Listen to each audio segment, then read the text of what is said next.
chiusura Camelot è il più seguito, numero 2 Federico Esposito in Sediolo, alternativa principale Cenerentola Leo.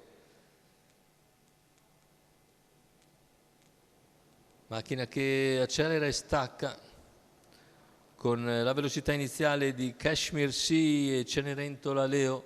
Kashmir Sea cerca di conquistare la testa, deve ancora sopravanzare però Creso Rab che si oppone, rientra l'avversario, i due danno vita a un bel duello iniziale, poi passa in vantaggio Kashmir Sea. Dopo 200 metri in 14,6, seconda posizione per Creso Rab, poi Cenerentola Leo, via via tutti gli altri. E se ne va il primo quarto di gara, piuttosto spedito in 29,6. Cavalli sulla curva, c'è l'errore di Camelot intanto, mentre avanza Cenerentola Leo dopo i primi 600 metri in rallentamento. All'esterno Cenerentola va su Kashmir Sea, mentre per corsie esterne cerca di progredire, ma per il momento non dà corpo al proprio impegno. Kadizmin, se ne vanno gli 800 metri con un 36 di secondo quarto e si completa numero 2 Camelot squalificato. Intanto insiste Cenerentola Leo, si avvantaggia su Kashmir Sea a 500 dal palo e scende alla corda, sposta a questo punto Creso Rab. Cenerentola cerca di prendere il tempo a Creso Rab che scatta su Kashmir Sea in difficoltà.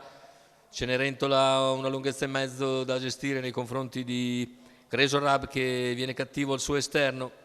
Creso Rab si porta su Cenerentola Leo e sbaglia Cenerentola Leo al completamento della piegata. Creso Rab in vantaggio numero 5 Cenerentola Leo squalificato. Creso Rab deve essere richiesto nel finale perché arriva molto forte a centropista Cometa, ed è Cometa che sul palo emerge su Creso e al terzo posto finisce Coda di Lupo.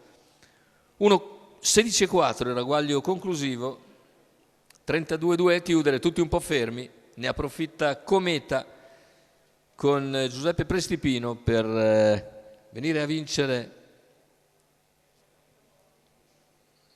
regolando sul traguardo Creso Rab, che vedete in vantaggio agli ultimi 50 metri, ma non può nulla contro il finale di Cometa, che passa bene nelle ultime battute, una lunghezza sul palo precisa. Mentre più indietro al terzo posto conclude Coda di Lupo. La vittoria per Giuseppe Prestipino, il training di Andrea Baveresi per conto del signor Simone Ammannati.